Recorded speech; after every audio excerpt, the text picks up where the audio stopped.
वृंदावन में एक बाबा हुए हैं, वो राधा वल्लभ लाल की खूब सेवा करते थे। वो यमुना किनारे प्रतिदिन जाते और राधा वल्लभ लाल को अपनी गोद में खिलाया करते थे। एक बार एक विदेश से एक डॉक्टर आया और उस डॉक्टर ने उनके आश्रम में भंडारा कराया। आज उन बाबा ने अन्न खाया और अन्न खाकर जैसे ही यमुना किनारे पहुंचे तो आज राधा वल्लभ ना खेल कर आज एक मांस का लोथड़ा उनकी गोद में गिर गया। जैसे ही बाबा ने अपनी आंख खोली, आज मन छटपटा गया कि प्रतिदिन राधा वल्लभ को खिलाता था, आज ये मांस का लोथड़ा कैसे आ गया। दौड़े दौड़े गुरुजी के पास चले गए। गुरुजी से कहा, प्रतिदिन राधा वल्लभ को खिलाता था, आज एक मांस का लोथड़ा मेरी गोद में गिर गया। गुरुदेव ने कहा कि अन्न क्या खाया था। कहा कि एक डॉक्टर आया था विदेश से, उसने भंडारा कराया था, वही भोजन हमने पाया है। गुरुदेव ने कहा उनसे जाके पूछो ये भंडारा क्यों कराया। आज बाबा ने डॉक्टर से पूछा कि भाई भंडारा क्यों कराया, क्या कारण था। कहा खुशी थी, करा दिया। आज गुरुजी के पास ले गए डॉक्टर को। गुरु क्या होता है, गुरु सब कुछ जान लेता है। गुरुजी ने कहा अकेले में बता दो तो सही रहेगा, और हम पोल पट्टी खोल देंगे तो अपमान हो जाएगा, क्या फायदा। आज उस डॉक्टर ने कहा कि बाबा मेरे अस्पताल में एक कुंवारी कन्या अपने गर्भ को गिराने के पैसे देकर गई थी, और उसी पैसे से मैंने आपके आश्रम में भंडारा कराया था। तो इसलिए अन्न हो भंडारा हो, इसलिए सोच समझकर खाना चाहिए। आज आपने देख रहा होगा बुद्धि इतनी खराब हो गई है, दूषित हो गई है बुद्धि, जहां मन आता वहां खा लेते हैं।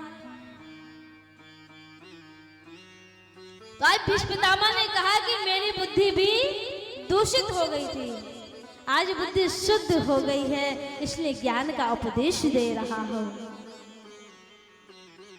आज बाबा ने पांचों पांडवों को बड़ी अच्छी शिक्षा दी और आज मेरे द्वारिका नाथ से बात करने लगे। आज भगवान से भीष्म पितामह ने कहा कि हे नाथ, मेरे जीवन की तो इच्छा है, आप उन इच्छा को पूरी कर देना। भगवान ने कहा हाँ बताइए क्या इच्छा। बाबा ने कहा कि मेरी एक बेटी है और उस बेटी का विवाह मैं आपसे कराना चाहता हूँ। पांडवों ने सोचा बाबा का ब्याह नहीं हुआ, कुछ नहीं हुआ, बेटी कहाँ से आ गई। चारों तरफ को देखा। आज भीष्म पितामह ने हाथ जोड़कर कहा हे नाथ, मेरी जो ये बुद्धि है इसे मैं अपना बेटी मानता हूँ, और आज इस बुद्धि का विवाह आपके साथ कराना चाहता हूँ। जब आपके साथ शादी हो जाएगी तो मेरी बुद्धि शुद्ध हो जाएगी। बोलना पड़ेगा मैया।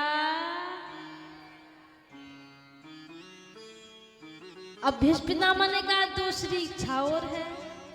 भगवान तो घबरा गए, न जाने कौन सी इच्छा प्रकट कर पूरी करनी पड़ेगी।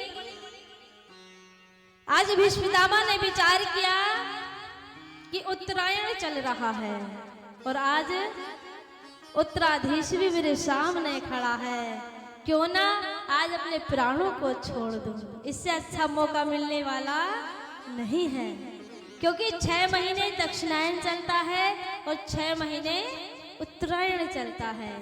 जो दक्षिणायन में अपने शरीर को छोड़ते हैं वो कहाँ जाते हैं, यमराज के यहाँ जाते हैं, और जो उत्तरायण में जाते हैं वो विष्णु लोक को जाते हैं। आज भीष्म पितामह ने कहा कि प्रभु जब तक मैं अपने शरीर को न छोड़ूं, एक टांग पे खड़े हो जाओ और मधुर मधुर मुरली बजाते रहो। भगवान ने सोचा भैया ना छोड़े 10 साल प्राण, तो मैं तो ऐसे ही ठाड़ हो रही हूँ, बड़े चक्कर में पड़ गए। हाँ, प्रेम के बंधन में मोहन बन गए, भक्तों ने जो बनाया वह बन गए। भगवान भाव के भूखे हैं और आज भगवान एक टांग पे खड़े हैं और मधुर मधुर बंसी को बजा रहे हैं और बाबा निहार रहे हैं और आज निहारते निहारते अपने शरीर को छोड़ दिया।